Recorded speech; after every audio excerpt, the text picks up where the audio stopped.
This is ChangeMakers with Katie Gore, finding the right solutions for the affordable housing community. This week, we're going to take a break from exclusively discussing affordable housing and talk about inclusivity and how inclusive mindsets can reduce divisiveness and isolation in our communities.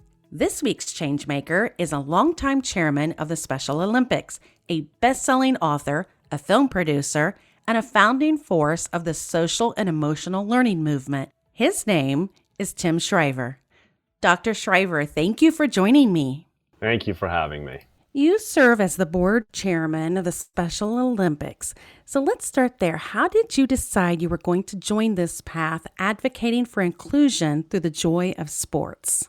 Well, honestly, I started as a teacher, and I started as a teacher because I felt that our country was facing a crisis. This is quite 30, 40 years ago, a crisis of injustice and intolerance and discrimination, where too many children were finding themselves on the other side of a wall that was separating them from opportunity, separating them from dignity, separating them from the chance to participate, not just in the economy, but in the civic and cultural life of our country. This is the 80s. Maybe people look back and think this was a golden time. But for me, the country was still living with the vestiges of discrimination and racism and injustice and grinding poverty. And so I thought teaching was a place I could go to empower young people, to help them find their strength and their passions and help them become agents of change, not just for themselves, but for others. And I did that work for quite some time, and I love it. And I think public education and schools generally are enormously important places where young people find their voice. If we do a good job as educators,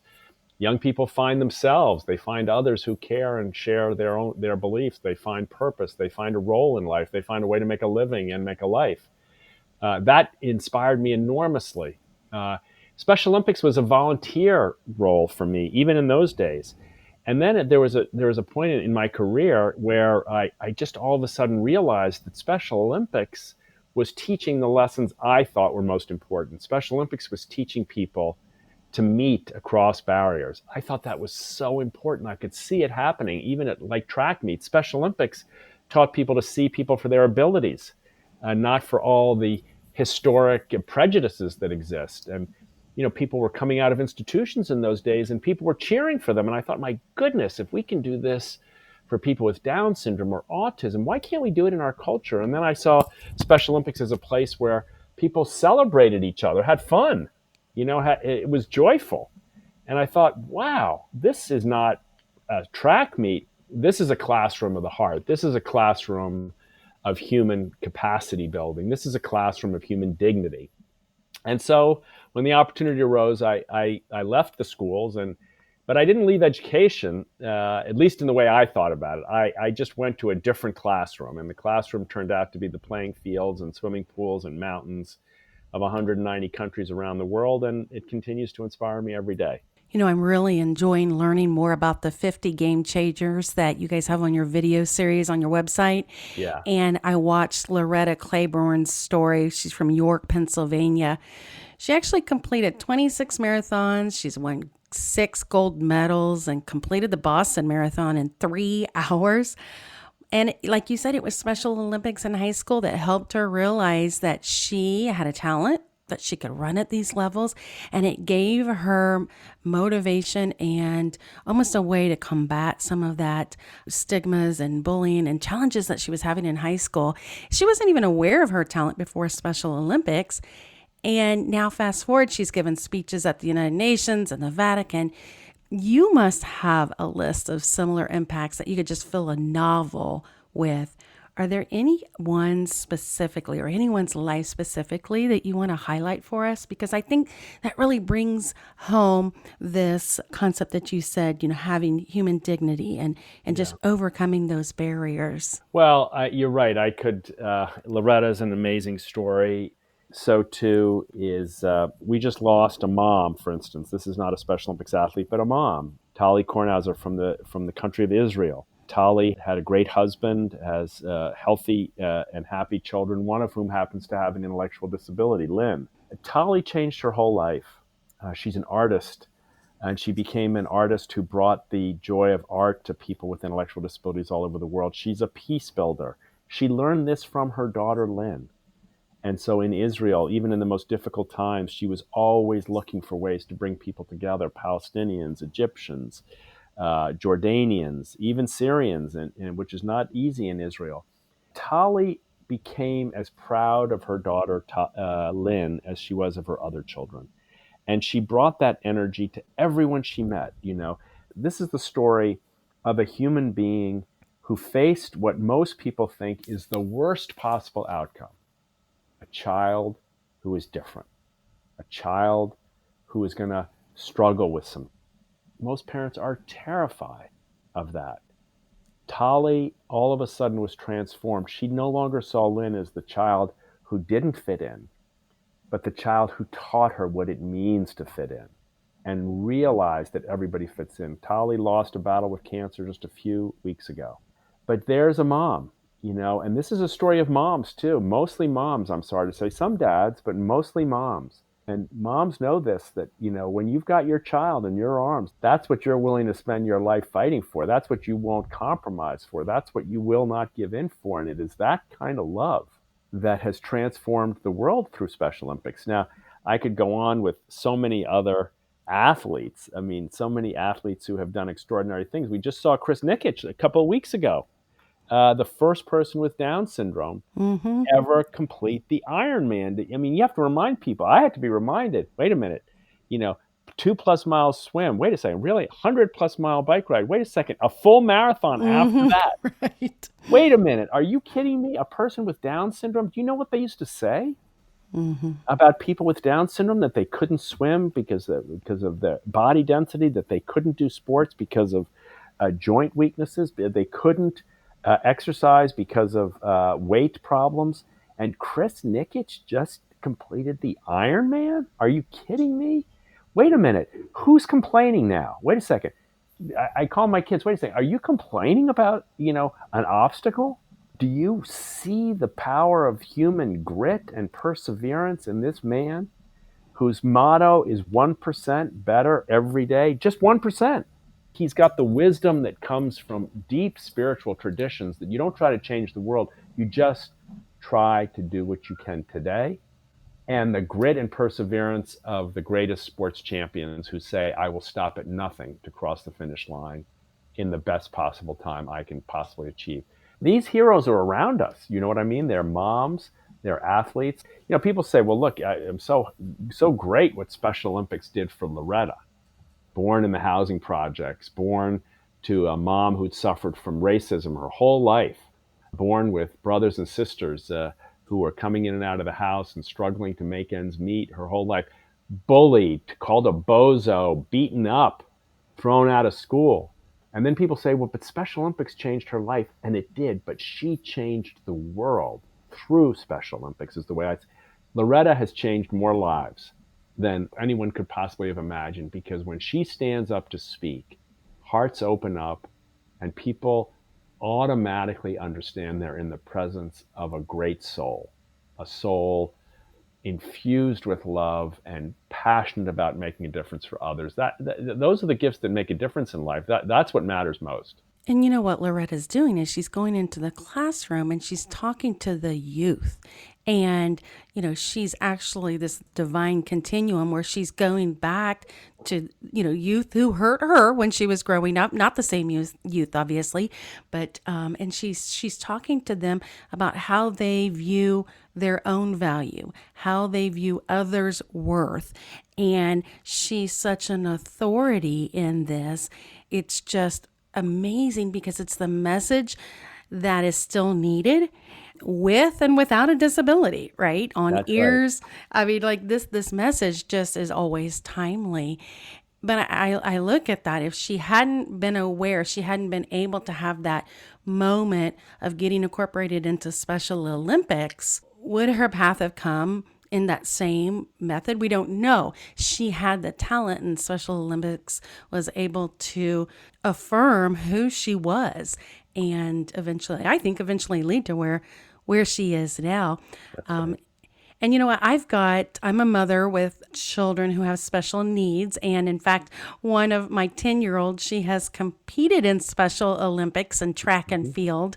And at Quadell, we have several employees who have volunteered at the games or have personal associations with Special Olympics.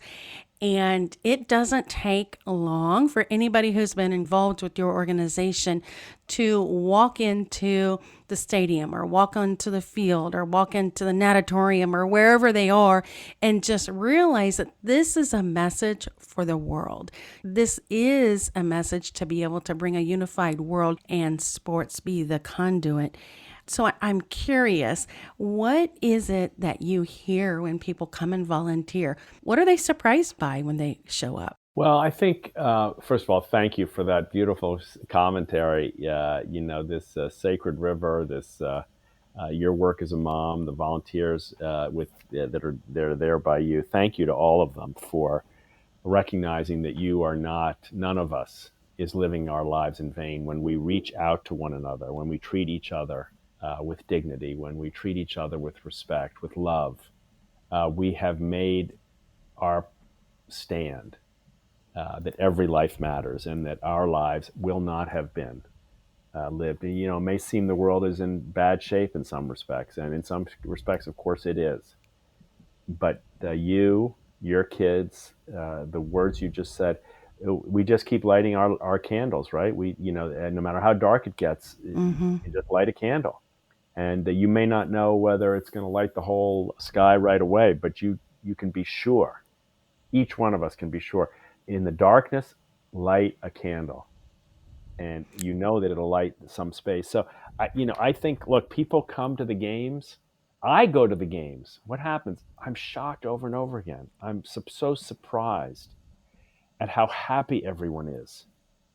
This is a place where, as I said before, maybe this resonates some with you. Most people would say that's, I had a person, a big radio host years ago say to me, I said, well, why haven't you ever come to the games? You've done so many things for our organization. He says, it's too sad for me. I can't handle it. I said, no. You missed the point. This is the happiest place you're going to find on earth. And that shocks people. They expect to come in and see limitations and challenges and medical problems and all these kind of things. And instead they see smiles big enough to light up the sky. And they're like, whoa, wait a minute. What's going on here? So the joy, my dad used to say we should call these, not instead of the Special Olympics, the Smiling Olympics. People come here and it's almost like you walk across the threshold of the gym door into a Special Olympics practice and you've entered into a sacred zone where there's no judgment. And what happens to people is they just almost instinctively, they just start smiling. They don't know what to make of it. Wait a minute. What is this? Where am I? What kind of a place is this where people aren't judging each other, where people aren't putting each other down, where people aren't sorting each other, where people aren't deciding who's worthy and who isn't? It's like you just want to smile, right? I even just talking about it makes me want to smile. I miss it so bad in these COVID times. So I think joy is a big discovery. Joy in the midst of what you thought. I mean, let's remember, most people come to the games assuming that the person with an intellectual challenge is sad, has less value, is a burden. These painful, painful words. They're just so painful. Sometimes I can't even say them. It feels too hard to me. And they come and they find, no, that's all wrong. You've read the book by the cover. Read the book from the inside out, and you'll see none of that is true. Well, and if we could rewire our thinking, there's so many blinders about burdens and hardship, and you don't instinctually try to embrace those. I mean, I remember when I delivered my child who had special needs, and the doctor came in and apologized in almost a grieving manner, and didn't say, yes, there's going to be some obstacles. However, there was no ... They didn't come in and say, hey, there may be a genetic chromosome change, but that doesn't mean that they can't do fill in the blank. There was not that. It was like a grieving moment, and it set the stage for that doctor's own misconception That's right. of that child. Yeah. So I'm sure internationally you see quite a difference in how people embrace other people with disability too. Sometimes we deceive ourselves here in the United States to think that, we have more access and we believe in inclusion and, yet we still have much to do ourselves. But internationally, when you go into other countries, what are the obstacles that you guys are overcoming, or what is Special Olympics doing in some of those community spaces? Well, I think, what we've found is a little bit, again, counterintuitive, like a lot of things with Special Olympics. You go to a lot of countries and people will say, I'll meet with leaders of a company or a governor or something like that, or a mayor. And they say, well, it's very nice what you're doing, but we don't have volunteers here. This is not a normal thing for our country. And I always just say, okay, but can we get started? And before you know it, we have more volunteers than we know what to do with. And people will say, well, in our country, it's a curse to have a child with an intellectual disability. The parents won't let their children come out to play. And just a few months ago, one of our colleagues said, well, in a refugee camp where we had found children were being hidden and even chained. And they said, well, can we just organize a track meet? And guess what? All the kids came out. All the mothers brought them out. So the human spirit is hungry for belonging, right? We're all looking for the same things. We all want to raise our children to be happy. We all want to feel that we belong. We all want to breathe clean air. We all want to feed our families and our bodies with nutritious food. We all want to be able to love one another and feel love back in return. We all want to matter. That has no limitation by country, by nationality. Some places it's tougher. Yes, it is tougher. The shame, the stigma, the burden is tough. But in this country too. I mean, right now we're in the midst of this COVID epidemic, and too many times people with intellectual disabilities are at the back of the line for treatment, for care, for vaccinations. Forgotten, because there's this subtle, maybe unconscious bias. Well, people, in the back of their heads, they're thinking, do they really need it? Yes is the answer. Everyone who has a pre-existing condition, everyone who's vulnerable, everyone who has an exceptional need. Yes, at the front of the line. We want to, at the front of the line, not third, not fifth, not last, at the front. Right. And we want to make sure that there's access to choice. And I think that's what's missing so many times, is that there's an assumption that, they don't have a choice. And so the access isn't even provided. There you go.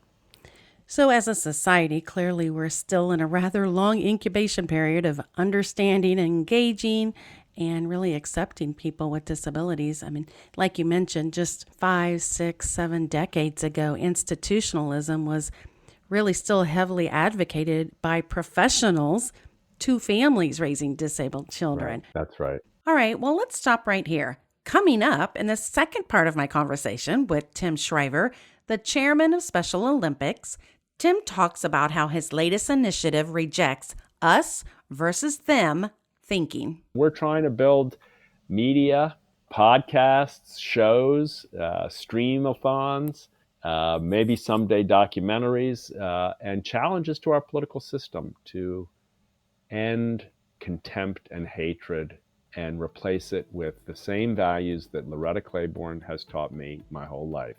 Treat everybody equal, have the moral courage to stand up to bullies, show empathy, gain perspective from understanding and listening to others. Thanks for listening to ChangeMakers with Katie Gore. To find out more about Katie, go to quadel.com. That's QUADEL.com. This has been a production of Forbes Books Radio.